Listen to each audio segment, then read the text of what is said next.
السلام عليكم ورحمة الله وبركاته. إن الحمد لله نحمده ونستعينه ونستغفره ونؤمن به ونتوكل عليه ونعوذ بالله من شرور أنفسنا ومن سيئات أعمالنا.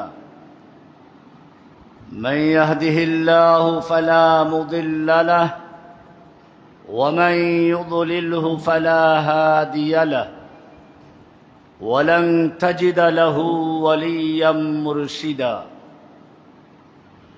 وأشهد أن لا إله إلا الله وحده لا شريك له وأشهد أن محمدًا عبده ورسوله صلى الله تعالى عليه وعلى آله وصحبه أجمعين.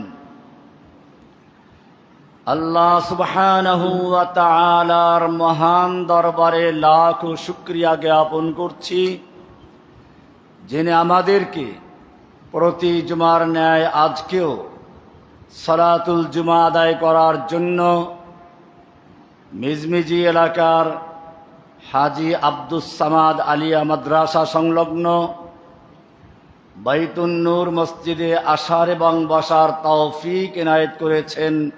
এজন্য সকলে বলি আলহামদুলিল্লাহ। মাহে রবিউল আউয়াল, রাসূল আকরাম সাল্লাল্লাহু আলাইহি ওয়াসাল্লামের জন্ম এবং ওফাতের মাস। এ কারণেই পৃথিবীর যতগুলো মসজিদ, যত মাদ্রাসা, যত রকমের ইসলামী সেমিনার হচ্ছে, সব জায়গাতেই একটি নাম, একটি আদর্শ, একটি চরিত্রকে আলোচনা করা হচ্ছে। পৃথিবীর ইতিহাসে যত মানুষ আগমন করেছে, যারা ইতিহাসে বিখ্যাত হয়েছে, ইতিহাসের পাতায় যারা আলোকোজ্জ্বল হয়েছে, প্রত্যেকেই কোনো না কোনো একক বিষয়ে বা দু এক বিষয়ে তারা প্রসিদ্ধ ছিলেন। আল্লাহ সুবহানাহু ওয়া তাআলা তার স্বীয় রাসূলকে এমন মহান চরিত্র, মহান গুণাবলী দিয়ে তৈরি করেছেন, যা কোনো একক ব্যক্তির সাথে সম্পৃক্ত নয়, কোনো কালের সাথে সম্পৃক্ত নয়, কোনো দেশের সীমারেখার সাথে সীমাবদ্ধ নয়। সর্বকালের জন্য, সর্বশ্রেণীর মানুষের জন্য তিনি আদর্শ। আমরা গত জুমাতে আলোচনা করেছিলাম সিরাতুন নবী সাল্লাল্লাহু আলাইহি ওয়াসাল্লামের প্রথম পর্ব নিয়ে। আজকে দ্বিতীয় পর্ব, উসওয়াতুন হাসানা, অনুপম আদর্শ। আমি গত জুমায় বলেছিলাম যে রাসূল আকরাম সাল্লাল্লাহু আলাইহি ওয়াসাল্লামের এই অংশ নিয়ে একটা বক্তব্য লিখে নিয়ে আসা, কিন্তু আপনারা জানেন রাসূল আকরাম সাল্লাল্লাহু আলাইহি ওয়াসাল্লামকে নিয়ে যারা এই লেখা শুরু করেছে, কাগজ শেষ হয়ে গেছে, কলমের কালি শেষ হয়ে গেছে, লেখনী শেষ হয়নি। শেখ সাদি রহমাতুল্লাহ আলাইহি অনেক বড় কবি, তিনি বলেছিলেন, নাহুসনাশ গায়াতে দারাদ নাসাদিরা সকুন পায়া, নাহুসনাশ গায়াতে দারাদ নাসাদিরা সকুন পায়া, বমিরত তুশনা মুস্তাসলি ওয়া দরিয়া হাম চুনা বাকি। আমি শেখ সাদির কবিতার কোনো শেষ নেই, কথার মালার কোনো শেষ নেই, আর আপনার প্রশংসারও কোনো শেষ নেই, কিন্তু আমার কথার ঝুড়ি এক সময় শেষ হয়ে যাবে, আপনার সৌন্দর্য শেষ হবে না। তবে একটা কথাই বলে দেই, লা ইউমকিনু সানাউ কামা কানা হাক্কুহু বাদাজ খোদা বুজুর্গ তুই কিসসা মুখতাসার। হে নবী, আপনার প্রশংসা করে কোনো কবি কোনোদিন শেষ করতে পারবে না, কোনো সাহিত্যিক কোনোদিন শেষ করতে পারবে না। তবে একটা কথাই বলে দিচ্ছি, আল্লাহর পরে সমস্ত মাখলুকাতের মধ্যে সর্বশ্রেষ্ঠ যে আসনটি, ওটা আপনার জন্য সংরক্ষিত। বাদাজ খুদা বুজুর্গতে কিসসা মুখতাসার। আমি আমার এই বইতেও শুরুতে একটা ভূমিকা দিয়েছি। পৃথিবীর ইতিহাসে বহু মানুষ আদর্শ স্থাপন করেছেন। কেউ ছিলেন দার্শনিক, কেউ বিজ্ঞানী, কেউ আবিষ্কারক, কেউ সমাজ সংস্কারক, কেউ ন্যায়পরায়ণ, কেউ শাসক, কেউ বিজয়ী, কেউ সেনাপতি, কেউ সফল ব্যবসায়ী, কেউ ত্যাগী, কেউ শাসক সাধক, কেউ নিপীড়িত জননেতা। তাদের প্রত্যেকেই মানব সমাজের কোনো একটি বিশেষ ক্ষেত্র, কোনো একটি নির্দিষ্ট সময়, কোনো একটি বিশেষ ভূখণ্ড, কোনো একটি শ্রেণী বা কোনো একটি পেশার মানুষের জন্য অনুকরণীয় হয়ে উঠেছিলেন। কিন্তু তাদের কেউই সমগ্র মানব জাতির জন্য সর্বাঙ্গীন ও সর্বকালীন আদর্শ হতে পারেননি। ব্যতিক্রম কেবলমাত্র একজন, মুহাম্মদুর রাসূলুল্লাহ সাল্লাল্লাহু আলাইহি ওয়াসাল্লাম। তিনি কোনো একক জাতির আদর্শ নন, তিনি সমগ্র মানব জাতির আদর্শ। তিনি কোনো নির্দিষ্ট দেশের আদর্শ নন, তিনি সমগ্র পৃথিবীর আদর্শ। তিনি কোনো বিশেষ যুগের আদর্শ নন, তিনি সর্বযুগের আদর্শ। তিনি কোনো নির্দিষ্ট শ্রেণীর মানুষের জন্য নন, তিনি সর্বশ্রেণীর মানুষের জন্য আদর্শ। তিনি কোনো বিশেষ পেশার মানুষের জন্য নন, তিনি সকল পেশার মানুষের জন্য। তিনি কোনো বিশেষ অবস্থার মানুষের জন্য নন, তিনি মানব জীবনের প্রতিটি অবস্থার জন্য আদর্শ, মনোনীত চিরন্তন আদর্শ। আল্লাহ তাই বলেছেন, লাকাদ কানা লাকুম ফি রাসূলিল্লাহি উসওয়াতুন হাসানা। তোমাদের জন্য রাসূলের মধ্যেই রয়েছে উত্তম আদর্শ। তিনি শিশুর আদর্শ, তিনি কিশোরের আদর্শ, তিনি যুবকের আদর্শ, তিনি বৃদ্ধের আদর্শ, তিনি ইয়তীমের আদর্শ, তিনি দরিদ্রের আদর্শ, তিনি ধনীর আদর্শ, তিনি শ্রমজীবী মানুষের আদর্শ, তিনি রাখালের আদর্শ, তিনি কৃষকের আদর্শ, তিনি ব্যবসায়ীর আদর্শ, তিনি আমানতদারের আদর্শ, তিনি সত্যবাদীর আদর্শ, সমাজ সংস্কারের আদর্শ, তিনি চিন্তাশীল মানুষের আদর্শ, ইবাদতকারী আদর্শ, দাঈর আদর্শ, খতিবের আদর্শ, শিক্ষকের আদর্শ, শিক্ষার্থীর আদর্শ, স্বামীর আদর্শ, পিতার আদর্শ, পরিবারের প্রধানের আদর্শ, প্রতিবেশীর আদর্শ, বন্ধুর আদর্শ, মজলুমের আদর্শ, ধৈর্যশীল মানুষের আদর্শ, মুহাজিরের আদর্শ, সংগ্রামীর আদর্শ, বীর যোদ্ধার আদর্শ, সেনাপতির আদর্শ, দূরদর্শী কমান্ডারের আদর্শ, ন্যায়পরায়ণ বিচারকের আদর্শ, বিচক্ষণ শাসকের আদর্শ, রাষ্ট্রনায়কের আদর্শ, জাতি বিনির্মাতার আদর্শ, বিজয়ীর আদর্শ, ক্ষমাশীল বিজয়ীর আদর্শ। তিনি মানবতার পথপ্রদর্শকের আদর্শ। তিনি পৃথিবীর সর্বকালের, সর্বযুগের, সর্বদেশের, সর্বশ্রেণীর, সর্বস্তরের এবং সর্বপেশার মানুষের জন্য একমাত্র পূর্ণাঙ্গ ও সর্বাঙ্গ সুন্দর আদর্শ। এটা একটি ভূমিকা, এর বিস্তারিত এই বইতে আছে। আমি গত জমা বলেছিলাম, কিন্তু বইটা পুরো লেখা হয় না, খসড়া আকারে মাত্র 50 কপি আনা আছে। এটা তারাই নেবেন যারা এটা নিয়ে সম্পাদনার কাজ করতে পারবেন, সংশোধনী। কারণ আমি এটা বইকে পূর্ণভাবে লিখব ইনশাআল্লাহ। আজকের আলোচ্য বিষয় হচ্ছে অনুপম আদর্শ। এমন আদর্শ যা সর্বস্তরের আদর্শ। তুমি যদি এতিম হও, সেই এতিমত্বকে বিজয় করে সম্মানের আশাধিষ্ঠিত হতে চাও, তাহলে মক্কার আমিনা এবং আব্দুল্লাহর এতিম সন্তানকে দেখো। তুমি যদি রাখাল হও, মক্কার সেই রাখালকে দেখো, যিনি কয়েক কিরাতের বিনিময়ে রাখালগিরি করছেন আর বলছেন, মা মিন নাবিয়্যিন ইল্লা রাআ আল গনাম। এমন কোন নবী দুনিয়া অতিক্রম করেননি যে ছাগলের রাখালগিরি করেননি। আপনিও করেছেন, হ্যাঁ আমিও করেছি। মক্কার মানুষের বকরি চড়াতাম কয়েক কিরাতের বিনিময়ে। প্রশ্ন হচ্ছে ছাগল কেন? এটা এজন্য, এক তো হচ্ছে যিনি নবী হবেন তাকে অবশ্যই সর্বস্তরের মানুষের নেতৃত্ব দিতে হবে। মানুষের মধ্যে বিভিন্ন স্তরের মানুষ আছে, এক একজন এক এক চরিত্র, এক একজন এক এক বৈশিষ্ট্যের অধিকারী। তাদের নেতৃত্ব দিতে হলে তাকে ধৈর্যশীল হতে হবে। এজন্য আল্লাহ সুবহানাহু ওয়া তাআলা নবীদেরকে দিয়ে বকরি চড়িয়েছেন। কারণ বকরি যদি আপনি একাত্রে 10টা বকরি একাত্র করে রশি সামনে টানেন, খামি দিয়ে দাঁড়াবে, পা হেঁচড়ে যাবে, সামনে বাড়বে না। পিছনে গিয়ে বাড়ি মারবেন, এক একটা এক এক দিকে দৌড় দিবে। এই কারণে অত্যন্ত ধৈর্যের প্রয়োজন। নবীদেরকেও সেজন্য বকরি চড়াতে হয়েছে। আরো একটি বিশেষ কারণ, যারা উট চড়ায়, ঘোড়া রাখাল, তাদের মধ্যে অহংকার থাকে। কিন্তু বকরির রাখাল মিসকিন, অসহায়, গরিবরাই কেবল রাখালগিরি করে। আল্লাহ রাসূল সাল্লাল্লাহু আলাইহি সাল্লামকে বিনয়ী শিক্ষা দেওয়ার জন্য রাখালগিরি করতে হয়েছে। তুমি যদি সমাজে অশান্তি, ধর্ষণ, খুন, রাহাজানি, চাঁদাবাজির বিরুদ্ধে দাঁড়াতে চাও, তাহলে মক্কার সেই যুবককে দেখো যিনি হিলফুল ফুজুলে অংশগ্রহণ করে সমস্ত অন্যায়ের বিরুদ্ধে প্রতিরোধ গড়েছিলেন। তিনি ইসলামের পরেও বলেছিলেন, লাউ দুঈতু, আমি যদি আবার সেই হিলফুল ফুজুলের মতো একটি সংগঠনের দিকে আমাকে আহ্বান করা হয়, আমি লাআজাবতু, আমি সংগঠনে সাড়া দিব।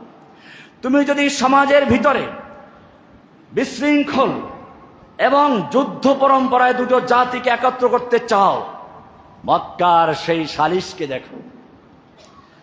খানায়ে কাবা পুনর্নির্মাণ হলো, কিন্তু হাজরে আসওয়াদ পাথর কে রাখবে এ নিয়ে ঝগড়া দেখা দিল।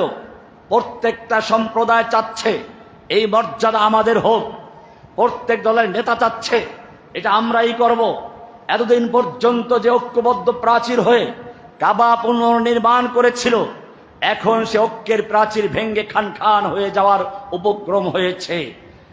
সবাই চিন্তা করলো, ঠিক আছে আমরা একটা সিদ্ধান্তে আসি। সিদ্ধান্ত হলো আগামীকাল সূর্যোদয়ের পূর্বে যেই ব্যক্তি সর্বপ্রথম মক্কার খানায়ে কাবায় প্রবেশ করবে, সে যেই বিচার করবে সেটাই মেনে নেওয়া হবে। অপেক্ষার পালা। দেখা গেল সর্বপ্রথম সাফা মারা পাহাড়ের দিক থেকে সর্বপ্রথম যেই লোকটি আগমন করছে, ধীর পায়ে গতি এগিয়ে আসছে, সে আর কেউ না, সে মক্কার সেই যুবক যাকে সবাই বিশ্বস্ত সাদিকুল আমিন, আমানতদার বলে জানে। সবাই এক বাক্যে বলে উঠল, as-সাদিকুল আমিন কদ জাআ, আল আমিন কদ জাআ, আল আমিন এসেছে, সত্যবাদী এসেছে, আমানতদার এসেছে, তার বিচার আমরা সবাই মেনে নিব, তার সিদ্ধান্ত আমাদের শিরোধার্য। যুবক এলেন, বলা হলো আমাদের এই সিদ্ধান্ত। তিনি ইচ্ছে করলে সেই পাথরটাকে নিজের হাতে রাখতে পারতেন, এই মর্যাদা এককভাবে তিনি নিতে পারতেন, তা করলেন না। তিনি বললেন একটা চাদর বিছাও। চাদর বিছানো হলো। এবারে প্রত্যেক গোত্রের নেতাদেরকে ডাকলেন, চাদরের এক এক কোণা ধরো। সবাই ধরলো, পাথরটা যথাস্থানে নেওয়া হলো, আল্লাহর নবী নিজের হাতে স্থাপন করে দিলেন। কি সুন্দর বিচার করলেন। এবারে সকলেই খুশি। তুমি যদি সত্যিকার অর্থে সমাজের পঞ্চায়েত হও, সমাজের বিচারক হও, তাহলে সেই মক্কার যুবককে দেখো যে নিজের হাতে হাজরে আসওয়াদ পাথর কিভাবে স্থাপন করছে। তুমি যদি ব্যবসায়ী হও, অন্যের পুঁজি নিয়ে ব্যবসা করতে চাও, তাহলে তুমি সেই মক্কার যুবককে দেখো যে খাদিজার মাল নিয়ে ব্যবসা করতে যাচ্ছে ইরাক সিরিয়ার পথে। লাভবান হয়েছেন, বিশাল লাভের সাথে ব্যবসা করেছেন, কিন্তু আমানত রক্ষা করেছেন। আমানত রক্ষা করে শুধু ক্ষান্ত হন নেই, সবকিছু দিয়ে তিনি যখন চলে আসলেন, খাদিজা বুঝতে পারলো সাধারণ লোক নয়। এবারে তাকে বিয়েরও প্রস্তাব দিলেন, খেতাব দেওয়া হলো আল আমিন, বিশ্বস্ত লোক। তুমি যদি সত্যিকার অর্থে একটা জুলুম, নির্যাতন, নিপীড়নের সমাজে, বিশৃঙ্খল সমাজকে শান্তিময় করতে চাও, ভেবে চিনতে কুল কিনারা পাচ্ছ না, মক্কার সেই যুবককে দেখো যে মক্কার কোলাহল থেকে মুক্ত হয়ে গারে হেরায় গিয়ে নির্জন বাসে কল্পনা করছেন। আমার এই বইটার এই জন্য প্রচ্ছদে গারে হেরা দেওয়া হয়েছে। এটা সেই জবালে নূর পাহাড়, গারে হেরা। গারে হেরায় গিয়ে তিনি ইবাদত করছেন, চিন্তা করছেন। বুখারী খোলো, শুরুতে বলা আছে ফায়াতাহান্নাসুল লায়ালি, একাধারে কয়েক রাত পর্যন্ত ইবাদত করতেন। ইয়াতাহান্নাসু আল-লায়ালি, একাধারে কয়েক রাত পর্যন্ত সেখানে থাকতেন, চিন্তা করতেন এই সমাজকে কিভাবে মুক্তি দেওয়া যায়, অন্যায় জুলুমের মোকাবেলা করা যায়। ঠিক এক মুহূর্তে চলে আসলো, এসে বলল ইকরা, পড়ো। মা নাবে কারি, আমি তো পড়তে জানি না। আবার বললেন পড়ো, একই উত্তর। দ্বিতীয়বারে সেই আগন্তুক চেপে ধরলো। বুখারীতে বলা হয়েছে এমন জোরে চাপ দিল, হাত্তা ওয়াজাত্তু রিহাল মাউত, হাত্তা বালাগা জুহদাহু, যেই পর্যন্ত তার শক্তি ছিল সেই শক্তির চূড়ান্ত পর্যায়ে পৌঁছে গিয়েছিল। এর চেয়ে একটু বাড়ালে পরে আর বাঁচা যেত না। এবারে ছেড়ে দিল। এবারে ইকরা বিসমি রাব্বিকাল্লাযী পড়া হলো, 5 আয়াত নাজিল হয়ে গেল। মক্কায় ফিরে আসলেন। খাদিজার ঘরে এসে ঢুকলেন, বললেন জাম্মিলুনি জাম্মিলুনি, আমাকে চাদর দাও চাদর দাও। ইন্নী খাশিতু আলা নাফসি, আমার জীবনের উপর আশঙ্কা বোধ করছি। তুমি যদি এবারে দেখো স্ত্রী কিভাবে সান্ত্বনা দেয়, তাহলে খাদিজার দিকে লক্ষ্য করো। খাদিজা রাদিয়াল্লাহু তাআলা আনহা স্বামীকে বললেন, কাল্লা ওয়াল্লাহি লা ইউখজিকা আল্লাহু আবাদা।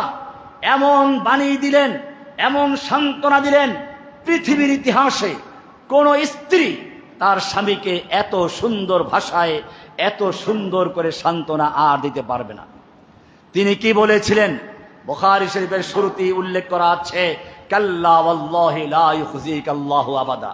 না, আপনাকে আপনার রব অপমান করবেন না। আপনাকে যেই মর্যাদাসীন করেছেন, এখান থেকে আপনি মরে যাবেন, আপনাকে অপমান করবেন না। আপনার ভিতরে কিছু বৈশিষ্ট্য রয়েছে, ইন্নাকা লাতাসিলুর রেহমা, আপনি আত্মীয়তার সম্পর্ক বজায় রেখে চলেন। ওয়া তাহমিলুল খাল্লা, আপনি অসহায় মানুষের বোঝা বহন করেন, ঋণের বোঝা হতে পারে, এমনকি অন্যান্য বোঝা হতে পারে। তাহমিলুল কাল্লা, আপনি মানুষের বোঝা বহন করেন। ওয়া তাকসিবুল মা'দুম, অন্নহীন বস্ত্রহীন মানুষকে আপনি অন্ন দান করেন। ওয়া তাকরিদ দাইফ, আগন্তুক মেহমান আপনি মেহমানদারি করেন। ওয়া তুঈনু আলা নাওয়াইবিল হক্কে, দুর্যোগ মুহূর্তে আপনি মানুষের সেবা করেন, মানুষের পাশে সাহায্য করেন। আর এই গুণগুলো যার থাকে, সে কখনো ধ্বংস হয় না, সে কখনো লজ্জিত হয় না, সে কখনো অপমানিত হয় না। আপনাকে আপনার রব লজ্জিত করবেন না। 3 বছর পর্যন্ত এবারে বন্ধ হয়ে গেল, অপেক্ষার পালা। এবারে সর্বপ্রথম আবার সেখানে গেলেন, নাজিল হয়ে গেল, ইয়া আইয়ুহাল মুদ্দাসসির কুম ফাআনজির ওয়া রাব্বাকা ফাকাব্বির ওয়া সিয়াবাকা ফাতাহহির। দাঁড়াও, ওঠো। ইয়া আইয়ুহাল মুদ্দাসসির, আর চাদর গায়ে দিয়ে থাকলে চলবে না, জাম্মিলুনি হলে চলবে না, চাদর সরাও। কুমিল লাইলা ইল্লা কালিলা, আমার সুযোগ হলে আমি একটা লেকচার দেব অন্য বিষয়ের উপরে। ইকরা কুম কুম, মাদ্রাসার ছেলেরা ভালো করে খেয়াল করবা। ইকরা কুম কুম, ইকরা হলো ইকরা বিসমি রাব্বিকাল্লাযী। প্রথম কুম হচ্ছে কুমিল লাইলা কুম ফাআনজির, ইয়া আইয়ুহাল মুদ্দাসির কুম ফাআনজির। দ্বিতীয় কুম হবে ইয়া আইয়ুহাল মুযাম্মিল কুমিল লাইলা ইল্লা কালিলা। তিন বিষয়ে। যাই হোক, আজকে আমার বিষয় ভিন্নটা, আদর্শ। তুমি যদি সত্যিকার অর্থে এবারে দায়িত্বপ্রাপ্ত হয়েছ একটা এমন সমাজ, যেই সমাজে তোমার এই কথা বললে পরে আশঙ্কা আছে, কিন্তু তুমি হিকমার নামে কাজ বন্ধ করে বসে আছো, অথবা অপব্যাখ্যা করছো, মানুষকে বিভ্রান্ত করছো, যদি এরকম অবস্থা হয়, তুমি সেই মক্কার এবারে নবীকে দেখো, যিনি ওহীপ্রাপ্ত হয়ে বসে থাকেন নাই, হিকমার নামে আপোষ করেন নেই, বরং 3 বছর পর্যন্ত দারে আরকামে গোপনে গোপনে দাওয়াতের কাজ চালিয়ে গেছেন, গুপ্তভাবে কাজ করে গেছেন। তাহলে সেই মক্কার দারে আরকামের শিক্ষককে দেখো, 3 বছর পর্যন্ত গোপনে দাওয়াত দিলেন। এবারে কিছু সহচর হলো, এবারে আবার হুকুম হলো ফাসদা বিমা তুমার। এখন আর গোপন নয়, আপনার প্রতি যা আদেশ হয়েছে প্রকাশ্যে বলুন। এবারে তিনি কিভাবে প্রকাশ্যে বলবেন? হে যুবক, তুমিও যদি প্রকাশ্যে দাওয়াতের কাজ করতে চাও, এবারে সাফা পাহাড়ে এক বক্তাকে দেখো। সকালবেলা পাহাড়ে উঠলেন, লোকদেরকে জোরে ডাক দিলেন, ইয়া সাবাহা। আরবের নিয়ম ছিল, সকালবেলা যদি কোনো বহির শত্রু আক্রমণ আশঙ্কা বোধ করে, পাহাড়ে গিয়ে দেখে, দূর থেকে দেখা যাচ্ছে এক বিশাল বাহিনী এগিয়ে আসছে, হামলা করে তছনছ করে দিবে, তখন ওই দর্শক পাহাড়ে উঠে কাপড় ঘুরায় আর বলে যে ইয়া সাবাহা, সকালের বিপদ। আল্লাহর নবী সাল্লাল্লাহু আলাইহি ওয়াসাল্লাম সে কৌশল নিলেন। কিন্তু আমি আগেও বলেছি, যদিও মক্কার প্রথা ছিল নিজের পরনের লুঙ্গি খুলে চাদর খুলে তারপরে মাথার উপর ঘুরাতো, আল্লাহর নবী কখনো উলঙ্গ হন নাই, আল্লাহর নবী কখনো বিবস্ত্র হন নাই। সুতরাং যারা নবীর উম্মত, যারা নবীর আদর্শ, তাদের মনে রাখতে হবে, নবী যেমন কখনো উলঙ্গ হন নাই, বিবস্ত্র হন নাই, নবীর কোনো উম্মত যদি বিবস্ত্র হয়, সে আল্লাহর হতে পারে না। নবীর সুন্নাহ বাদ দিয়ে কোনো ব্যক্তি আল্লাহওয়ালা হতে পারে না, এটা পরিষ্কার। আল্লাহর নবী কখনো উলঙ্গ হন নাই। আল্লাহ নবী পরিষ্কার পরিচ্ছন্ন থাকতেন। আল্লাহ নবী ঘোষণা করেছিলেন প্রতি জুমার দিন গোসল করা ফরজ, শুরুর দিকে ফরজ ছিল পরিষ্কার পরিচ্ছন্ন হওয়ার জন্য। আল্লাহ নবী ঘোষণা করেছিলেন লাউলা আনা শুক্কা আলা উম্মতি লা আমারতুহুম বিসওয়াক ইনদা কুল্লি সালাত, আমার উম্মতের জন্য যদি কষ্টকর মনে না করতাম তাহলে আমি প্রতিটি সালাতের সময় মেসওয়াক করাকে ফরজ করে দিতাম। যেই নবী পরিষ্কার পরিচ্ছন্নতার জন্য এত গুরুত্ব আরোপ করলেন, যেই নবী মেসওয়াক করার এত গুরুত্ব দিলেন, যেই নবী কাপড় চোপড় পরিষ্কার রাখার জন্য পরিধানের গুরুত্ব দিলেন, সেই নবীর উম্মত যখন দেখে গায়ে চট, মাথায় চট, গায়ে চট, আর মুখ দিয়া ময়লা পড়ছে, গাঁজা খাচ্ছে, মাছি ভ্যানভান করছে, উলঙ্গ থাকছে, এরপরেও যদি কোনো ব্যক্তি মনে করে সে আল্লাহওয়ালা, সে বুজুর্গ, এরকম যারা বিশ্বাস করে তার নবীর উম্মত হতে পারে না, নবীর কোনো আশক হতে পারে না, বেদাত হতে পারে, ইবলিসের মুরিদ হতে পারে, শয়তান হতে পারে, নবীর উম্মত হতে পারে না। পরিষ্কার রাখতে হবে। ল্যাংটা দেখলেই মনে করে ল্যাংটা আল্লাহর ওলি, ওই বেটার কোনো দোষ নেই, ওই বেটা ল্যাংটা দেখিয়ে দিস আমার ভিতরে কিছু নেই, কোনো মাল নাই। তুমি বরং গোমরা হয়েছ, পথভ্রষ্ট হয়েছ, ওর ভিতরে মাল আছে। কার সঙ্গে বেয়াদবি করছো? আল্লাহর নবী পরিষ্কার পরিচ্ছন্ন থাকতেন। পাগলকে সাহায্য করা আমার আপত্তি নেই পাগল হিসেবে, কিন্তু পাগলকে যদি রোগী হিসাবে সাহায্য না করে তাকে আল্লাহর ওলি মনে করা হয়, তার জন্য মাজার তৈরি করা হয়, ইসলামের সঙ্গে নবীর সঙ্গে চরম বেয়াদবি করা। আল্লাহর নবী সাল্লাল্লাহু আলাইহি সাল্লাম সাফা পাহাড়ে উঠলেন, জোরে ডাক দিলেন ইয়া সাবাহা, সকালের আওয়াজ, বিপজ্জনক আওয়াজ। লোকেরা বুঝতে পারলো নিশ্চয়ই কোনো বড় ধরনের বিপদ আছে, কারণ এই আওয়াজটা সাধারণ কোনো যুবকের নয়। এই আওয়াজটা সে যুবকের, যে যুবক সারা মক্কায় আল আমিন নামে খেতাবে ভূষিত। এই আওয়াজ সেই যুবকের যে আস-সাদিকুল আমিন নামে ভূষিত সত্যবাদী। সব নেতারা হাজির হয়ে গেল, এমনকি যে নেতা অসুস্থ ছিল, আসতে পারেনি, সে তার পক্ষ থেকে প্রতিনিধি পাঠিয়েছিল। সব নেতারা এখন অপেক্ষায় আছে কি ঘোষণা হচ্ছে।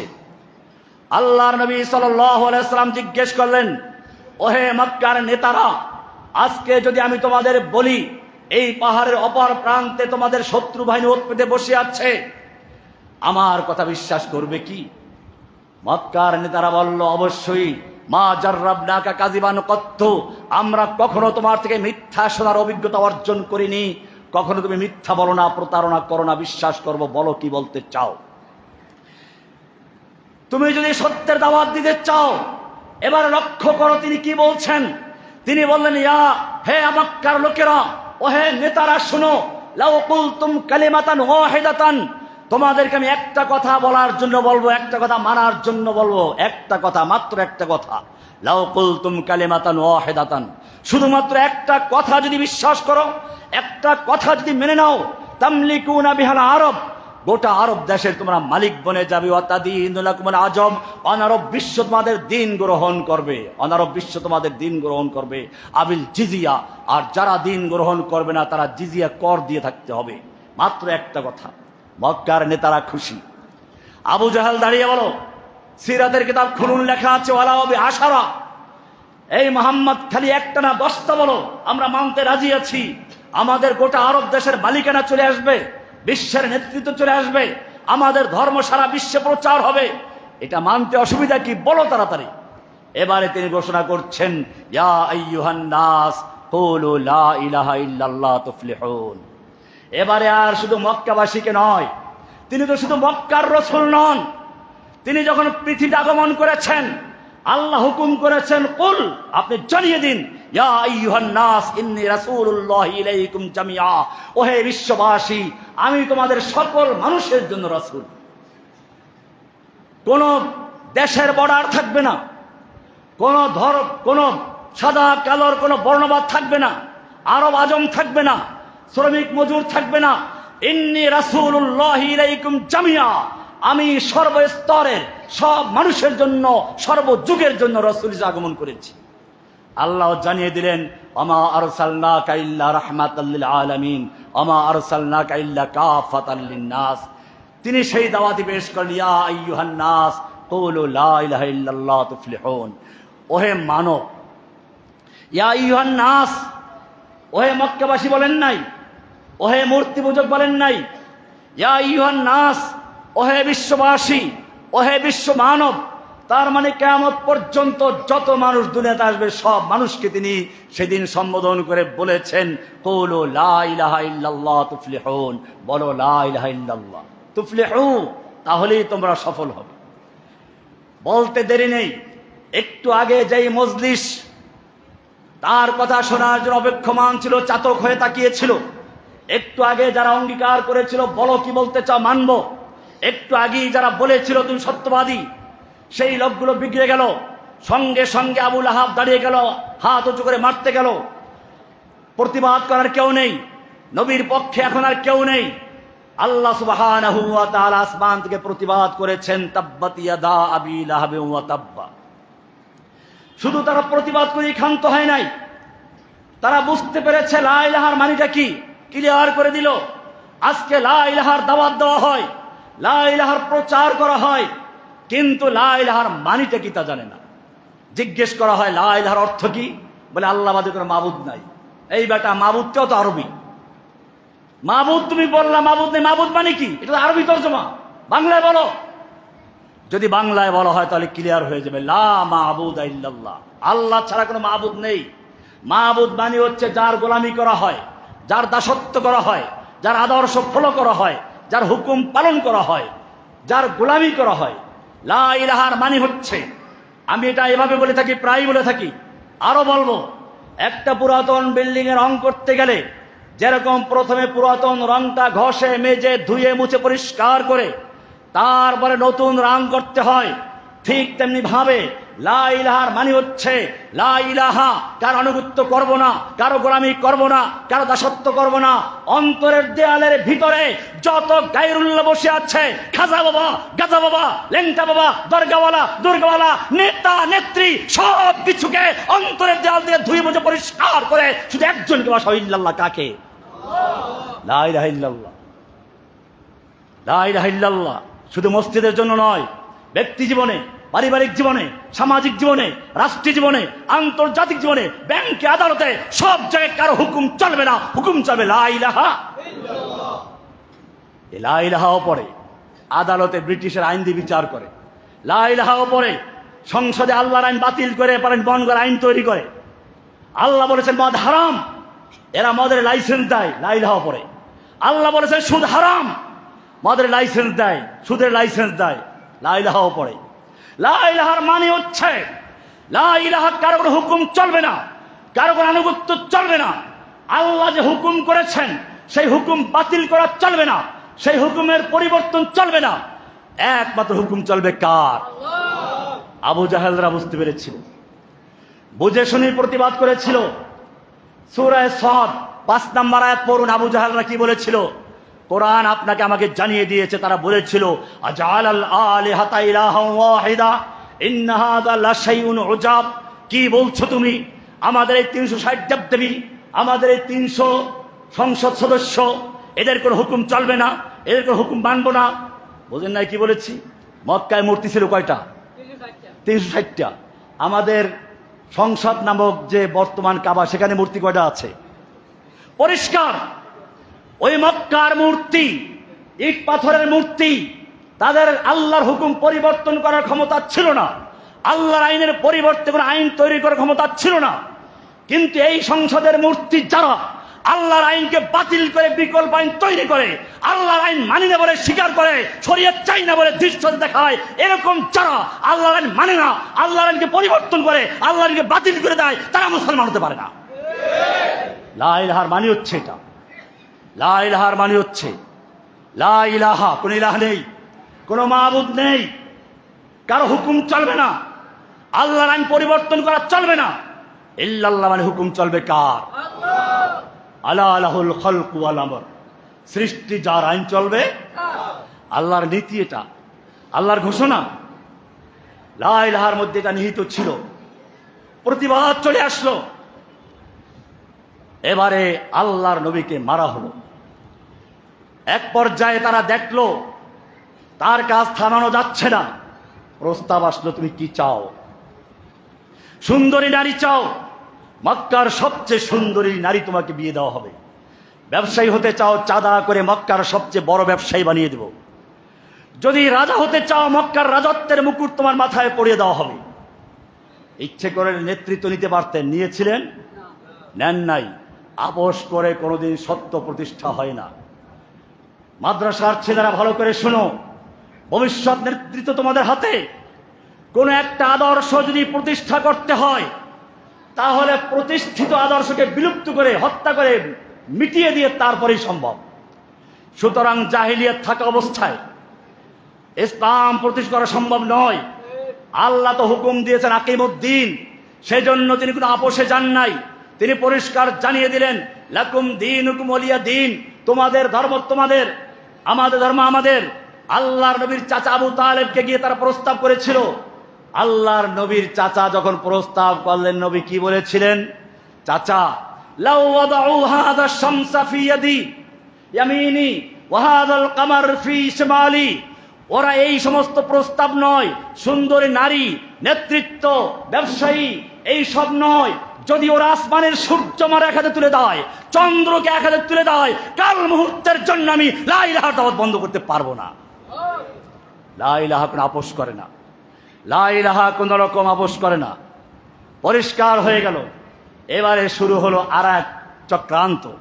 ঠিক আছে, তাহলে একটা কাজ করো, তোমারটা তুমি ইবাদত করো, তোমারটা আমরা মানবে 1 বছর, আর আমাদেরটা তুমি মানবে আর 1 বছর। এখানেও তিনি ক্লিয়ার করে দিলেন, না, সত্যকে প্রতিষ্ঠা করতে হলে মিথ্যার সঙ্গে আপোষ নেই, সত্যকে মিথ্যার সঙ্গে মিলানো যাবে না। সেজন্য পরিষ্কার করলেন কুল। এবার উত্তর স্বয়ং আল্লাহ দিচ্ছেন, আপনি জানিয়ে দিন, ইয়া আইয়ুহাল কাফিরুন, ওই কাফেরের দল, লা আ'বুদু মা তা'বুদুন, তোরা যার ইবাদত করিস আমি তার ইবাদত করব না, করি না। ওয়ালা আনা আবিদুম মা আবাদতুম, তোরা যার ইবাদত করিস আমি তার ইবাদত করব না, করি না, করব না। লাকুম দীনুকুম ওয়ালিয়া দীন। আমাদের কিছু লোকেরা এইটা শুনলো, আগেরটা পড়ে নাই, এটা নাকি ধর্মনিরপেক্ষতার দলিল। এই বেটা, যদি আলেম হয়ে থাকিস আল্লাহকে ভয় করো, কোরআনের অপব্যাখ্যা করবে না। লাকুম দীনুকুম ওয়ালিয়া দীন কোন আপোষের আয়াত নয়। আগে ক্লিয়ার করা হয়েছে, লা আ'বুদু মা তা'বুদুন, তোমরা যার ইবাদত করো আমি তার ইবাদত করি না। ওয়ালা আনা আবিদুম মা আবাদতুম, তোমরা যার ইবাদত আমি তার ইবাদত করব না, করি না, করব না। এরপরে বললেন লাকুম দীনুকুম ওয়ালিয়া দীন। আগেরটা দেখো নাই, পরেরটা দেখছো? বাচ্চাদেরকে যখন জিজ্ঞেস করা হয়, বাবু বাজারে যাইবা না স্কুলে যাইবা? স্কুলে যাব। ঘুরেই দেন, স্কুলে যাইবা না বাজারে যাইবা? বাজারে যাব। বোঝেন নাই কি হয়েছে? আগেরটা ভুলে গেছে। আগেরটা কি হয়ে গেছে? প্রথমটা ভুলে গেছে, ওর শেষেরটা মনে থাকে। আমাদের কিছু লোক আছে, লোক, এদের মাথায় সেই পোকা ঢুকেছে। এরা কুল ইয়া আইয়ুহাল কাফিরুন দেখে নাই, লা আ'বুদু মা তা'বুদুন দেখে নাই, ওয়ালা আনা আবিদুম মা আবাদতুম দেখে নাই। দেখলো কোথায় গিয়ে?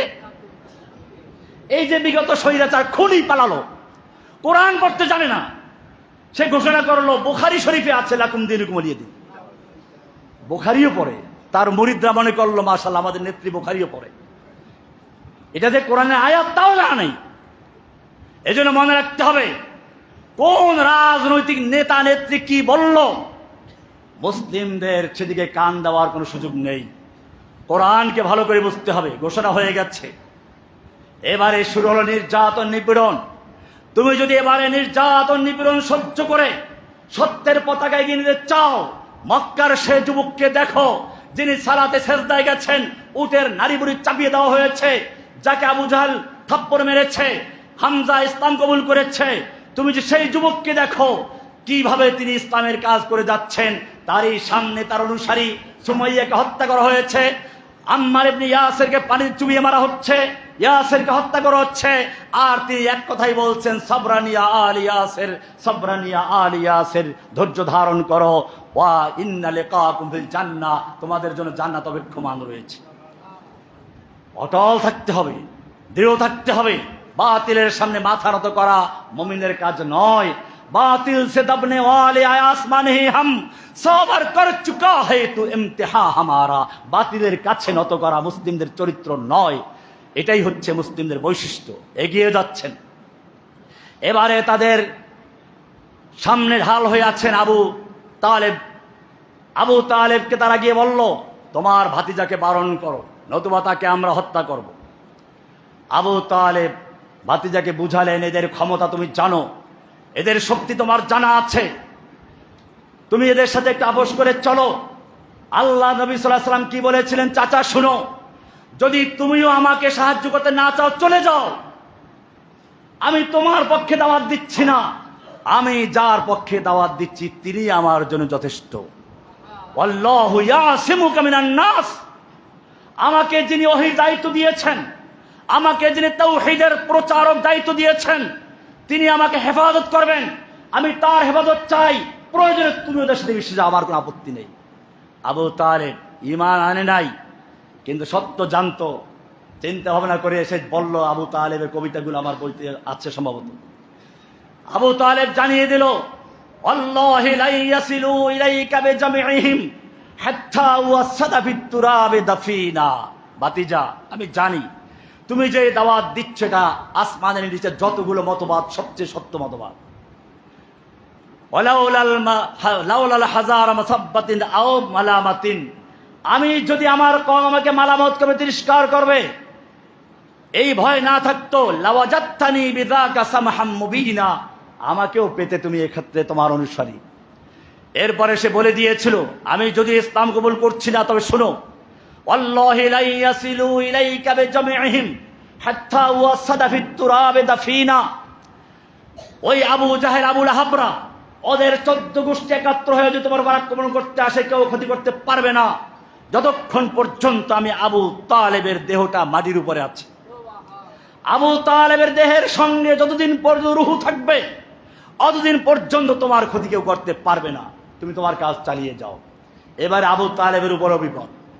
এবারে তাহলে তারা আবার সিদ্ধান্ত করলো, আবু তালেব সহ সবাইকে বন্দী করে দিল।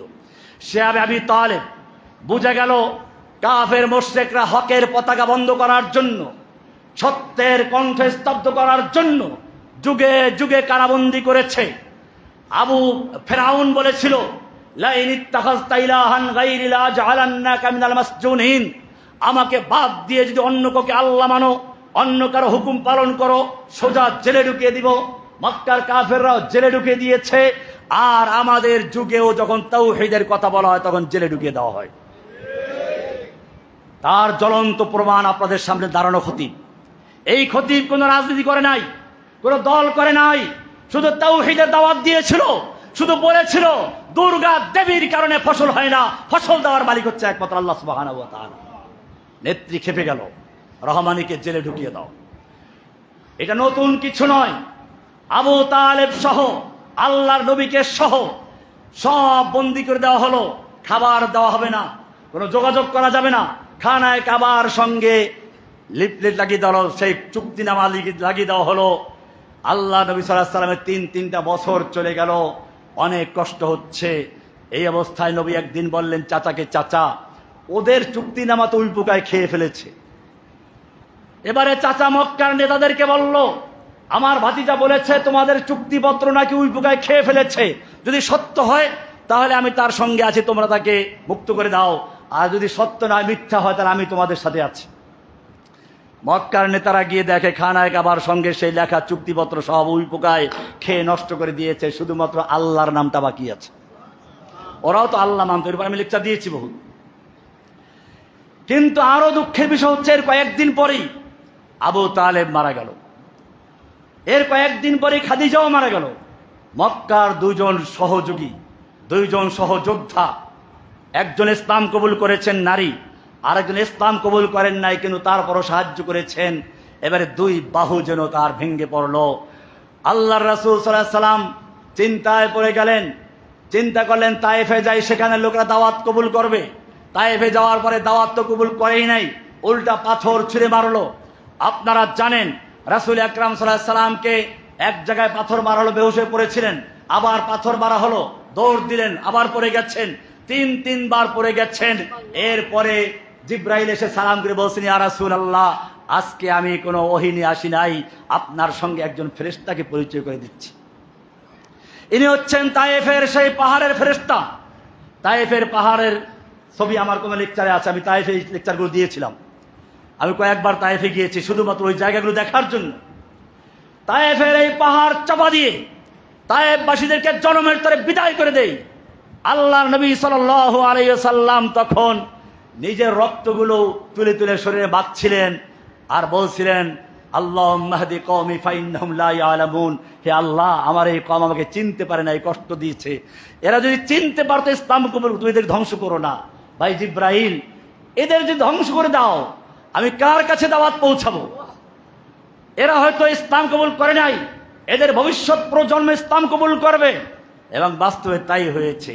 তুমি যদি সত্যিকার অর্থে দায়ী হও, ইসলামের পতাকা উড্ডীন করতে চাও, তাহলে ওই তায়েফের রক্তাক্ত নবীকে দেখো, যিনি রক্তাক্ত হয়েও বদদোয়া করছেন না, তিনি কাজ ছেড়ে দিচ্ছেন না, হিকমার নামে কাজ বন্ধ করে দেন নাই, বরং আরো সামনে এগিয়ে যাচ্ছেন।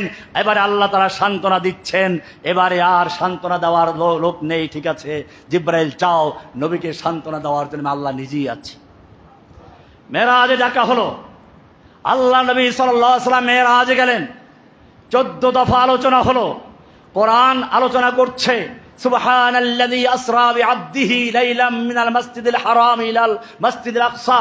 কোরআন বলছে, ফাকানা কাবা কাউসাইন আও আদনা ফাআওহা ইলা আবদিহি মা আওহা মা কাযাবাল ফুআদু মা রাআ। সত্যিকার অর্থে যদি দাওয়াত দিতে চাও, যদি আদর্শ রূপে কাউকে গ্রহণ করতে চাও, সত্যের পতাকা উড্ডীন করতে চাও, কোন জুলুম নির্যাতনের সামনে মাথা নত করা যাবে না। ডরতে নেহি দুনিয়া মে মুসলমানও কে সে জব দৌলতে ঈমান মিলি উনকো নবী সে। এগিয়ে যাচ্ছেন। এবারে আরো জুলুম নির্যাতন বেড়ে গেল। আল্লাহর রাসূল সাল্লাল্লাহু আলাইহি ওয়াসাল্লাম এবারে হজের সময় যাচ্ছেন, মাইয়াহমিলুনি বিভিন্ন গোত্রের কাছে যাচ্ছেন। আবু জাহেলরাও চিন্তা করলো, বিভিন্ন এলাকার লোকজন এসে যদি তার খপ্পরে পড়ে, তার কথা শুনে জাদু আছে ইসলাম কবুল করে ফেলবে, আমাদের বাপদাদা ধর্ম শেষ হয়ে যাবে। রাস্তায় রাস্তায় সাইনবোর্ড লাগালো, আমাদের এলাকায় একটা পাগল বের হয়েছে। যেই লোকটা এতদিন ছিল আস-সাদিকুল আমিন, সত্য বলার জন্য, এখন তাকে বলা হচ্ছে পাগল। আমার একটা বই আছে কিতাবুল ঈমান, ওখানে লিখছে এক শ্বাসে দুই গালি, শায়রুন মাজনুন, পাগল উম্মাদ কবি। এরপরে এ পর্যন্তই শেষ নয়, কাজ্জাবুন, মিথ্যাবাদী। অপবাদ দেওয়া শুরু হলো, কিন্তু আসমান থেকে সেটার জবাব দেওয়া হচ্ছে। কোরআন বলছে, মা আনতা বিনিআমাতি রাব্বিকা বিমাজনুন, আপনি পাগল নন। ওরা উপহাস করতে লাগলো। মুহাম্মদ সাল্লাল্লাহু আলাইহি ওয়াসাল্লাম নির্বংশ পুত্র সন্তান মরে গেছে, ওর বংশে বাতি দেওয়ার কেউ থাকবে না। আল্লাহ তাআলা বলছেন, ইন্না আতাইনাকাল কাউসার ফাসাল্লি লিরাব্বিকা ওয়ানহার ইন্না শানিয়াকা হুয়াল আবতার। আপনাকে যারা নির্বংশ করেছে, কিয়ামত পর্যন্ত ওরা নির্বংশ হবে, ওদের নাম নেওয়ার কেউ থাকবে না। ওয়ারাফা'না লাকা যিকরাক, আমি আপনার নামকে সর্বোচ্চ স্থান দিয়েছি। রাফা'না, আমি মর্যাদা উন্নত করে দিয়েছি। এবারে এই সাইনবোর্ড দেখলো মদিনার লোকেরা, যারা জানতো একজন নবী আসবে। ইহুদিরা তাদের ভয় দেখাতো, ইহুদিদের সঙ্গে যুদ্ধ হতো, ইহুদিরা ওদের সঙ্গে পারতো না, ভয় দেখাতো আমাদের একজন নবী আসবে, তার সঙ্গে একাত্র হয়ে তোমাদের বিরুদ্ধে লড়াই করব, তখন বিজয় লাভ করব। মদিনাবাসী চিন্তা করলো, ঠিক আছে আমরাও খুঁজতে থাকি। এসে দেখলো আবু জাহেলের সাইনবোর্ড, পাগল বের হয়েছে। তারা দেখা করলো, এবারে বুঝলো এটা কোনো পাগল নয়। কিন্তু এরকম তো আলোচনা করা যাবে না। এজন্য হজের সময় মিনার রাত্রে আকাবা নামক জায়গা, এখন পাহাড় নেই, পাহাড়ের মাঝখানে ছিল ওটা, এখন ছোট্ট একটা মসজিদ বানানো আছে। মিনার প্রথম বড় শয়তানের পাথর মারলে বাম পাশে পড়বে। এইখানে আকাবা, চতুর্দিকে পাহাড়, মাঝখানে একটা খালি জায়গা। আল্লাহ নবী সাল্লাল্লাহু আলাইহি ওয়াসাল্লাম মদিনাবাসীদের সাথে আলোচনা করলেন। আলোচনা হলো, এবারে পরবর্তী বছর এরা ছিল 6 জন, দাওয়াত দিয়ে পরবর্তী বছর নিয়ে আসলো আরো 12 জন। এবারে পরবর্তী বছর আবার এখানে জড়ো 72 জন পুরুষ, 2 জন নারী। এবারে সেখানে তাদের সাথে চুক্তি করো। আব্বাসকে সাথে নিলেন, যদি ইসলাম কবুল করে নেই। আল্লাহ নবী সাল্লাল্লাহু আলাইহি ওয়াসাল্লাম তাদের সাথে চুক্তিবদ্ধ হলেন। মদিনার লোকেরা বলল, ইয়া রাসূলুল্লাহ, আপনাকে আমরা নিতে প্রস্তুত আছি, আমরা যেই কোনো ত্যাগ করব। আব্বাস দাঁড়িয়ে বলল, এই মদিনার লোকেরা, জানো তোমরা কি করছো? তোমরা মুহাম্মদকে নেওয়ার মানে হচ্ছে তোমাদের যুবকগুলো নিহত হবে, তোমাদের সন্তানগুলো এতিম হবে, তোমাদের স্ত্রীগুলো বিধবা হবে। তখন যদি তোমরা মুহাম্মদকে ছেড়ে দাও, এখনই বুঝো মোহাম্মদ মক্কায় এখন অসহায় নয়, বনু হাশিম বনু মুত্তালিবের লোকগুলো তার পক্ষে এখনো আছে। মদিনার সাহাবীরা দাঁড়িয়ে গেলেন, ইয়া রাসূলুল্লাহ, আমরা সেই মুসার কওমের মতো নয় যারা তাদের নবীকে বলেছিল ইযহাব আনতা ওয়া রাব্বুকা ফাকাতিলা, তুমি আর তোমার নবীকে যুদ্ধ করো, আমরা এখানে বসে পড়লাম, আমরা আপনার ডানে থাকবো, বামে থাকবো, সামনে থাকবো, পিছনে থাকবো, আপনি যদি আমাদেরকে এই উত্তাল সমুদ্রে ঝাঁপ দিতে পারেন আমরা আপনার উপরে ঝাঁপ দিতে পারবো, কিন্তু একটা শর্ত, আপনাকে আল্লাহ যখন বিজয় দান করবেন তখন তো আমাদেরকে ছেড়ে চলে যাবেন না। কি শর্ত? আল্লাহ নবী সাল্লাল্লাহু আলাইহি ওয়াসাল্লাম বলেন না, চুক্তি হয়ে গেল। এবারে আল্লাহ রাসূল সাল্লাল্লাহু আলাইহি ওয়াসাল্লাম সাহাবীদেরকে পাঠাতে শুরু করলেন, তুমি যদি সত্যিকার অর্থে হকের দাওয়াত দিতে চাও তাহলে ওই যুবককে দেখো যিনি আপোষ না করে হেকমার নামে বন্দনা করে দিয়ে বরং দাওয়াতকে আর অগ্রসর করার জন্য খুঁজে বেড়াচ্ছেন। এবং আল্লাহ মিলিয়ে দিলেন। এবারে হিজরতের রাস্তা উন্মুক্ত হয়ে গেল। মক্কার লোকেরা বুঝলো এ তো অন্য জায়গায় গেলে আবার একটা গন্ডগোল লাগাবে। শয়তান খবর ছড়িয়ে দিয়েছে। যারা জানতো তারা চুপ থাকলো, যারা জানে না তারা বললো না এমন কোনো চুক্তি হয় নাই। শয়তান সেখানে চিৎকার করে ঘোষণা দিয়েছিল। এবারে মক্কার লোকদের মধ্যে সন্দেহের দানা বাজলো, নিশ্চয়ই এ তো অন্য জায়গায় গিয়ে দাওয়াত দিবে, আমাদের জন্য হুমকি হবে, কি করা যায়? সেজন্য তারা পরামর্শে বসলো মক্কার সংসদ দারুন নদওয়াতে। দারুন নদওয়ায় পরামর্শ হচ্ছে তাকে বন্দী করা হোক অথবা তাকে অন্যত্র কোথাও বিদেশ পাঠিয়ে দেওয়া হোক। কিন্তু না, শয়তান নিজে নজদ এলাকার বড় এক পিসাব ছিল, পীর শাইখে নজদি, শাইখে নজদির সুরত ধরে, নজদ এলাকার পীর সাহেবের সুরত ধরে সেই মজলিসে হাজির।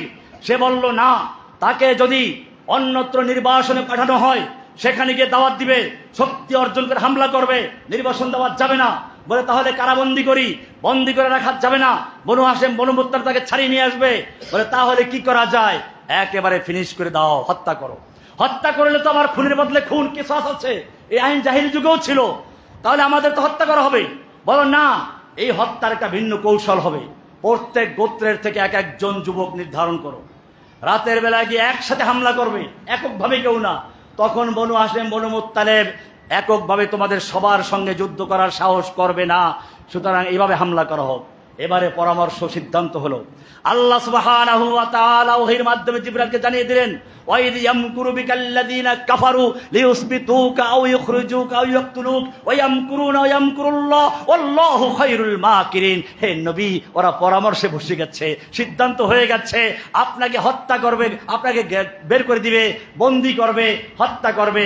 ওরা চক্রান্ত করছে, ওয়া ইয়ামকুরুনা ওয়া ইয়ামকুরুল্লাহ আল্লাহু খায়রুল মাকিরিন। আল্লাহ উত্তম ওদের ষড়যন্ত্রের জবাব দেওয়ার মালিক। সিদ্ধান্ত হয়ে গেছে, রাতের বেলা এবারে হত্যা করার জন্য ঘেরাও করে আছে। হে যুবক, তুমি আদর্শ তালাশ করছো, আমানতদারি দেখো। এবারে আল্লাহর নবীকে হত্যা করার জন্য ঘেরাও করে আছে। শয়তানের পরামর্শ অনুযায়ী একসাথে আক্রমণ করবে। আল্লাহ তাআলা জানিয়ে দিলেন, নবী আলীকে বলেন, আলী আমার এই বিছানায় শুয়ে পড়ো। বিছানার তলে মক্কার লোকদের আমানত আছে, আমানত, টাকা পয়সা, স্বর্ণ মুদ্রা, এগুলো কালকে সকালে উঠে আদায় করে মদিনায় সাক্ষাৎ করবে। আল্লাহর নবী এক মুষ্টি ধুল নিলেন, শাহাদিল উজু বলে ফিকে মারলেন, ওদের চোখ জ্বলতে লাগলো। নবী ফাঁকে বের হয়ে চলে গেছেন। আপনি চিন্তা করেছেন আলী রাদিয়াল্লাহু তাআলা শুয়ে আছেন, চিন্তা করলেন তিনি শুয়ে শুয়ে চিন্তা করবেন আমাকে নিজে বাঁচতে গিয়ে আমাকে মারার জায়গায় রেখে গেলেন। আলী রাদিয়াল্লাহু তাআলা সেই চিন্তা করেন নাই। তিনি বলছেন, মানুষ হিসেবে আমারও প্রথম ভয় লেগেছিল, কিন্তু মুহূর্তের মধ্যে আমার সিদ্ধান্ত পাল্টে যায়। পৃথিবীর অন্য কোনো মুহূর্তে আমি নিশ্চিত না যে আমার মৃত্যু এখন আসবে না, যে কোনো মুহূর্তে মৃত্যু আসতে পারে। কিন্তু ওই দিন আমি চিন্তা করলাম, আল্লাহর নবী বলেছেন বিছানার তলে আমানত আছে, আমানত আদায় করে মদিনায় আমার সঙ্গে সাক্ষাৎ করবে। আল্লাহর কসম, ওরা আমাকে হত্যা করতে পারবে না, নবীর কথা মিথ্যা হবে না। আমার মাধ্যমে নবীর আমানত আদায় হবে, তারপরে মদিনায় যাব। এরপরে মৃত্যুর চিন্তা করবে, আগ পর্যন্ত মৃত্যুর কোনো চিন্তা নাই, আরামে ঘুমিয়ে পড়লেন। কি বিশ্বাস, কি আস্থা, কি ঈমান! আর দেখো সেই নবীর প্রতি তিনি যেই লোকগুলো হত্যা করার জন্য ঘেরাও করে আছে, তাদের আমানত নিয়ে ইচ্ছা করলে যেতে পারতেন, তা জান নাই। তিনি বললেন এখানে আমানত আছে, এদেরকে পৌঁছে দাও।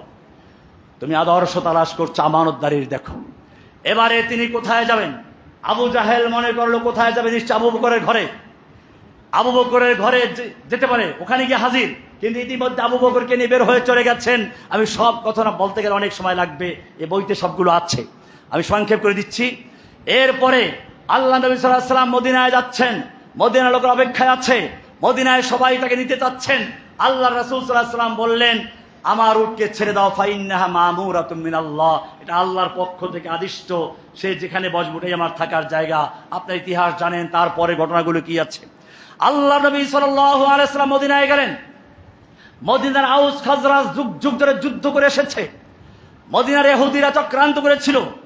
আল্লাহ নবী সাল্লাল্লাহু আলাইহি ওয়াসাল্লাম মদিনায় গিয়ে প্রথম যে কাজটি করলেন, তাদের মধ্যে ভ্রাতৃত্বের বন্ধন তৈরি করলেন। আনসার মুহাজিরদের মধ্যে ভ্রাতৃত্বের বন্ধন তৈরি করে দিলেন। এক একজন মুহাজিরকে এক একজন আনসার দিয়ে দিলেন। তাদের ভাই হলো আব্দুর রহমান ইবনে আউফ, যেই সাহাবীর বাড়িতে পড়লেন, তিনি বেশ ধনী ছিলেন। তিনি বললেন, আব্দুর রহমান, আল্লাহর নবী তোমাকে আমার ভাই বানিয়ে দিয়েছেন, এখন তুমি আমার ভাই, আমার সম্পত্তির অর্ধেক তোমার, এবং আমার দুটো স্ত্রী আছে, এর একটা স্ত্রী যেটা পছন্দ হয় তালাক দিয়ে দিব, তারপরে বিয়ে করে নাও। মক্কার লোকেরা ছিল ব্যবসায়ী। আব্দুর রহমান বললেন, আমাদের সব দরকার নাই, বাজার কোথায় দেখিয়ে দাও। বাজার ব্যবসা শুরু করলেন। মক্কার ব্যবসায়ীরা মদিনায় গিয়ে ব্যবসা শুরু করলেন, এবং মদিনার লোকদের চেয়ে বড় ধনী হয়ে গেলেন। ওসমান মক্কার ধনী, মদিনারও ধনী। আব্দুর রহমান বিন আউফ মক্কার ধনী, মদিনার ধনী, ব্যবসা উন্নত হলেন। কিন্তু মনে রাখবেন, এই সাহাবায়ে কেরাম যে আদর্শ স্থাপন করেছেন, আল্লাহর নবী যেভাবে তাদের মধ্যে ভ্রাতৃত্ব স্থাপন করেছেন, যেই লোকগুলো যুগ যুগ ধরে যুদ্ধ করেছিল, সেই লোকগুলোকে আজকে এক কাতারে দাঁড় করে দিয়েছেন। এটাই কোরআন বলছে, ওয়াল্লাফা বাইনা কুলুবিহিম, তোমাদের অন্তরের মধ্যে আল্লাহ তাআলা মহব্বত তৈরি করে দিয়েছেন। লাউ আনফাকতা মা ফিল আরদি জামিআন, যদি সারা দুনিয়ার শক্তি ব্যয় করতে, তবু এই ভালোবাসা তৈরি করতে পারতে না। অকুনতুম আদান, তোমরা পরস্পর শত্রু ছিলে, ফাআল্লাফা বাইনা কুলুবিকুম, এবারে তোমাদের অন্তরকে মিলিয়ে দিলেন। আল্লাহ সুবহানাহু বলছেন, ফাকুনতুম ইখওয়ানা, তোমরা এখন ভাই ভাই হয়ে গেছো। আমি সেটাই বলেছিলাম, আল্লাহর নবীর নাম আহমদ এবং মুহাম্মদ দিয়ে গত জুমায় বলেছিলাম। আহমদ এবং মুহাম্মদে কোনো নোক্তা নাই। আল্লাহ শব্দ লেখতে আল্লাহর নাম, এখানেও নোক্তা নাই। আল্লাহ শব্দের নামে যেভাবে নোক্তা নাই, কালো দাগ নাই, নবীর নাম আহমদ মুহাম্মাদেও কোনো কালো দাগ নাই। আল্লাহর নবীর নাম বলতে গেলে যেরকম ভাবে আহমদ মুহাম্মদ ঠোঁট মিলে যায়, নবীর আদর্শ যারা বাস্তবায়ন করে তাদের অন্তরের সঙ্গে অন্তর মিলে যায়। মদিনা সনদ হলো, মক্কার লোকেরা বসে নাই, মুনাফিকরা বসে নাই, অনেক লম্বা ইতিহাস। এক পর্যায়ে তিনি দুশমনদের আক্রমণের সম্মুখীন হচ্ছেন। বদরের যুদ্ধ হলো, ওহুদ হলো, খন্দক হলো, হুদায়বিয়া হলো, চুক্তি হলো, যেগুলো বিস্তারিত আলোচনা আমাদের এই বইতে আছে, দেখে নেবেন। আল্লাহ নবী সাল্লাল্লাহু আলাইহি ওয়াসাল্লাম এক পর্যায়ে আবার সেই মক্কায় প্রবেশ করছেন। তুমি যদি সত্যিকার অর্থে ইসলামের বিজয় চাও, তাহলে সেই মদিনার রাষ্ট্রনায়ককে দেখো, কি সুন্দরভাবে বিবদমান গ্রুপগুলিকে একাত্র করলেন, সেনাবাহিনী তৈরি করলেন, শক্তি অর্জন করলেন। কোরআন সেটাই বলেছে, ওয়াইদ্দু লাহুম মাস্তাতাতুম মিন কুওয়া, হে মুসলিমরা, তোমরা তোমাদের শত্রুদের মোকাবেলা করার জন্য কুওয়া অর্জন করো, শক্তি অর্জন করো। আল্লাহ শক্তি অর্জন করতে বলেছেন। মির রিবাতিল খাইল, ঘোড়া প্রস্তুত রাখো। তুরহিবুনা বিহি আদুওয়াল্লাহি ওয়া আদুওয়াকুম, যার মাধ্যমে তোমরা আল্লাহর দুশমনদেরকে এবং তোমাদের দুশমনদেরকে ভীত সন্ত্রস্ত করে রাখবে। আজকে মুসলিমরা সেই শিক্ষা ভুলে গেছে। মদিনার এই রাষ্ট্রকে ভয় করতে লাগলো, আক্রমণ হতে লাগলো। বদর হলো, ওহুদ হলো, খন্দক হলো। আল্লাহ নবী সাল্লাল্লাহু আলাইহি ওয়াসাল্লাম একের পর এক বিজয় লাভ করলেন, শেষ পর্যন্ত মক্কায় আবার প্রবেশ করছেন। এবারে 10,000 তলোয়ার তার সাথে আছে।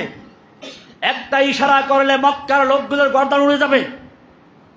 আল্লাহর নবী সাল্লাল্লাহু আলাইহি ওয়াসাল্লাম মক্কায় প্রবেশ করলেন, সোজা খানায় কাবায় ঢুকলেন। মক্কায় থাকা অবস্থায় প্রথম মূর্তি ভাঙ্গেন না, আমি বলেছিলাম, কারণ ওই সময় যদি মূর্তি ভাঙ্গা হতো, ওরা আরো শক্তিশালী করে তৈরি করত। যার জ্বলন্ত প্রমাণ বাংলাদেশের রামু মূর্তি ভেঙ্গেছিল কে বা কারা। এখন সেটা এমন শক্তিভাবে তৈরি করা হয়েছে, এখন পর্যটন কেন্দ্র হয়ে গেছে। আল্লাহর নবীর সুন্নাহ এটা নয়। দুর্বল অবস্থায় মূর্তি ভাঙ্গার দরকার নাই। আল্লাহর নবী সেজন্য মক্কা ইচ্ছে করলে সেই শুরুতে ভাঙতে পারতেন। হামজার মতো বীর পুরুষ তার সঙ্গে আছে, ওমরের মতো লৌহ মানব তার সঙ্গে আছে।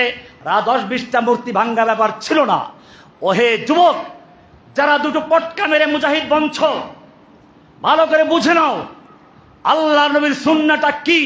দুর্বল অবস্থায় তুমি মক্কার সুন্নাহ পালন করো, তাওহীদের বীজ রোপণ করো, তাওহীদের চেতনা তৈরি করো, লা ইলাহা ইল্লাল্লাহ দাওয়াত দাও, উলাইকা কাতাবা ফি কুলুবিহিমুল ঈমান, অন্তরে ঈমানের বীজ রোপণ করো। এরপরে ওরকম শক্তিশালী বাহিনী তৈরি করো। এবারে আল্লাহ নবীর সেই বাহিনী নিয়ে মক্কায় প্রবেশ করছেন। মক্কার লোকেরা মূর্তি রক্ষা করবে দূরের কথা, নিজের ভাগ্য নিয়ে দূর দূর করছে আর তাকিয়ে আছে ভাগ্যের ফয়সালা কি হয়। আল্লাহর নবী খানায়ে কাবায় লাঠি ইঙ্গিত করছেন, জাল হক ওয়া যাহাকাল বাতিল, এক একটা মূর্তি ভেঙে চুরমার হয়ে যাচ্ছে। এরপরে তিনি লোকদের সামনে হাজির হলেন, সব বসে আছে, ভাগ্যের ফয়সালা কি হয়। একটা হুকুম দিলে 10,000 তলোয়ার একেবারে সঙ্গে সঙ্গে গর্দান উড়িয়ে দিবে। এবারে নবী জিজ্ঞেস করছেন, ওহে মক্কার লোকেরা, তোমরা কি চাও, কেমন ব্যবহার আশা করছো? এই লোকগুলোই তারা যারা নবীকে হত্যা করার জন্য ঘেরাও করেছিল। এই লোকগুলোই তারা যারা নবীকে নামাজরত অবস্থায় উটের নাড়ি বুড়ি চাপিয়ে দিয়েছিল। এই লোকগুলোই তারা যারা নবীর সাহাবী সুমাইয়াকে লজ্জাস্থানে বর্ষা আঘাত হত্যা করেছিল। এই লোকগুলোই তারা যারা আম্মারকে পানিতে চুবিয়েছিল। এই লোকগুলোই তারা যারা খোবাইবকে ফাঁসি দিয়ে ঝুলিয়েছিল। এই লোকগুলোই তারা যারা বদর ওহুদ খন্দকে ওহুদের যুদ্ধে 70 জন মুসলমান হত্যা করেছিল। এবার আল্লাহ বলছেন, কেমন ব্যবহার চাচ্ছ? এবারে লোকদের মুখে একটু পানি আসলো, বলল, ইবনুন কারীম ওয়া আখুন কারীম, আমরা আপনাকে একজন উত্তম ভ্রাতা, উত্তম চাচা হিসেবে যা পাওয়া যায় তাই আশা করছি। আল্লাহর নবী ঐতিহাসিক ঘোষণা করলেন, তুমি যদি বিজয়ী হও, শত্রু তোমার মুঠির ভিতরে, তাহলে তুমি কিভাবে শত্রু আচরণ করবে? মক্কার সেই মহান বিজয়ীকে দেখো। এবারে তিনি ঘোষণা করছেন, আজকে আমি সে কথাই বলবো যে কথা আমার ভাই ইউসুফ আলাইহিস সালাম তার ভাইদেরকে হাতের মুঠে পাওয়ার পরে তিনি ঘোষণা করেছিলেন, লা তাসরিবা আলাইকুমুল ইয়াউম, আজকে তোমাদের বিরুদ্ধে আমার কোনো ক্ষোভ নেই, আমার প্রতিশোধ নেওয়ার কোনো ইচ্ছা নেই, ইযহাবু আনতুমুত তুলাকা। আল্লাহর নবী সে কথা স্মরণ করে বললেন, আমি আমার ভাই ইউসুফের মতো তোমাদের বলছি, লা তাসরিবা আলাইকুমুল ইয়াউম, আজকে তোমাদের বিরুদ্ধে আমার কোনো ক্ষোভ নেই, প্রতিশোধের ইচ্ছা নেই, ইযহাবু আনতুমুত তুলাকা, যাও, আমি তোমাদের সবাইকে সাধারণ ক্ষমা ঘোষণা করলাম। তবে কয়েকজনকে ক্ষমা করা হয় নাই, 13 জন বা 14 জন। তার মধ্যে অনেকে ইসলাম কবুল করেছিল পরবর্তীতে, বিশেষ কিছু লোক ছিল। কাজে বোঝা গেল যারা সীমা অতিক্রম করে অন্যায় করে তাদের কোনো ক্ষমা নাই, তাদের ক্ষমা করলে পৃথিবীতে অন্যায় বেড়ে যায়। আল্লাহর নবী এক দৃষ্টান্ত স্থাপন করলেন, সাধারণ ক্ষমা ঘোষণা করলেন। আছে পৃথিবীর ইতিহাসে এমন কোন মহান লিডার, এমন কোন মহান নেতা যে দুশমনদের উপরে বিজয় লাভ করার পরে সাধারণ ক্ষমা ঘোষণা করে? আল্লাহ নবী সাল্লাল্লাহু আলাইহি ওয়াসাল্লাম এরপরে তিনি আবার মক্কা মদিনায় ফিরে গেলেন, বিদায় হজের ভাষণ দিলেন। পৃথিবীর ইতিহাসে, মানব ইতিহাসের জন্য, মানবতার জন্য অনেকে অনেক কথা বলে থাকে। আমি বলি, রসুলের বিদায় হজটা যদি কেউ পড়ে, ভাষণটা কেউ পড়ে, পৃথিবীর ইতিহাসে মানবাধিকার নিয়ে অনেকে কথা বলেছে। মানুষের জীবন রক্ষা করা, মাল রক্ষা করা, মানুষের ইজ্জত রক্ষা করা, মানুষের সম্মান রক্ষা করা, বংশ রক্ষা করা, এগুলো নিয়ে অনেক আইন তৈরি হয়েছে। কিন্তু কোরআনের এক একটা আয়াত যদি আমরা দেখি, মানব অধিকারের যত স্লোগান আছে সবগুলো কোরআনের একটা আয়াতের সামনে পানি হয়ে যায়।